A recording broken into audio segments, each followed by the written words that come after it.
आज की अहम खबरें।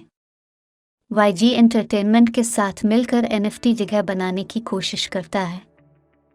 ताज़ा तरीन खबरों में, क्रिप्टो जायंट ने जनूबी कोरिया की तफरीही कंपनी YG के साथ अपने ताउन के हवाले से एक ऐलान जारी किया है। ब्लैक पिंक, बिग बैंग जैसे सितारों का इंतज़ाम करने वाली तफरीही कंपनी ने को गेमिंग और NFT असासों की पेशकश की है जो उसे इस्तेमाल के लिए प्लेटफॉर्म फराहम करेगी। एप्पल आईफोन एक नई खुसूसियत मुतारफ़ कराने का इरादा रखता है। क्रिप्टो को अदायगी के तरीक़े के तौर पर मल्टीनेशनल टेक्नोलॉजी कंपनी ने स्टोर में अपने सारिफीन के लिए एक नया सरप्राइज़ दिया है। इसके मोबाइल आलात में एक नई टेप टू खुसूसियत शामिल करने के लिए बिल्कुल तैयार है। इस खुसूसियत के साथ आईफोन एक पॉइंट ऑफ सेल मशीन के तौर पर काम करेगा और उसके सारिफ ताजिर बगैर किसी रुकावट के क्रिप्टो अदायगियाँ वसूल कर सकेंगे।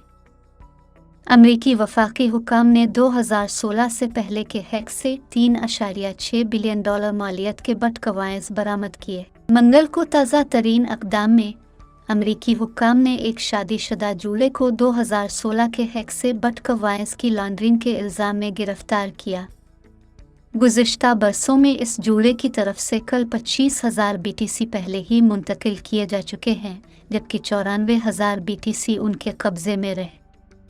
क्रिप्टो मार्केट में रिकवरी की खबर आने के बाद के टोकन लियो में भी 46% का इजाफा देखा गया।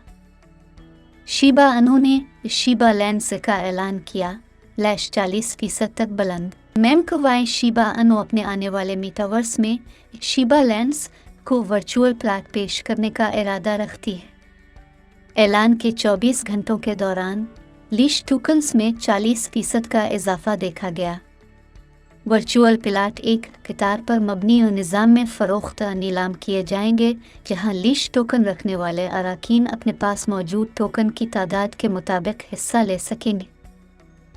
बिटकॉइन गिरता रहता है, क्रिप्टो कानकुन होल्डिंग्स को फेंकने पर मजबूर है। पिछले महीनों में बिटकॉइन की कीमतें गिर रही हैं और कानकुन अपनी होल्डिंग्स को उतार रहे हैं।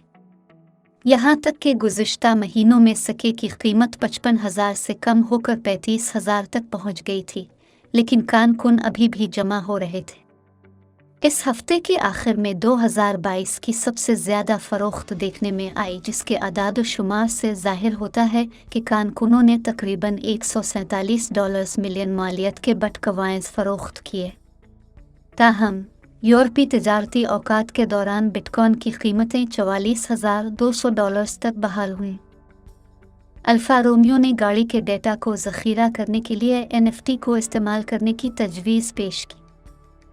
गाड़ियों के ट्रैक रिकॉर्ड्स को मज़ीद शफ़ाफ बनाने की कोशिश में इतालवी गाड़ियों के ब्रांड अल्फा रोमियो ने ऐलान किया है कि वो ब्लॉकचेन पर अपने नए SUV के रिकॉर्ड को बरकरार रखने के लिए का इस्तेमाल करेगा। ये पहली बार है कि कोई भी कार ब्रांड अपनी कार के रिकॉर्ड को बरकरार रखने के लिए का इस्तेमाल करेगा।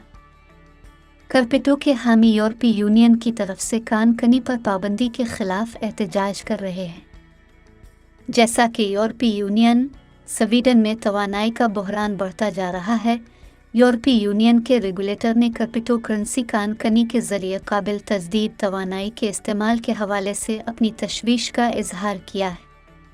जर्मनी, नॉर्वे और स्पेन ने भी इस काल की हिमायत की है, लेकिन क्रिप्टो के हामी इसे यूरोपीय यूनियन में बिटकॉइन की तरह क्रिप्टो की मौत करार दे रहे हैं। आज के लिए इतना ही है। क्रिप्टो दुनिया की ताज़ा तरीन खबरों के बारे में अपडेट रहने के लिए चैनल में शामिल हों।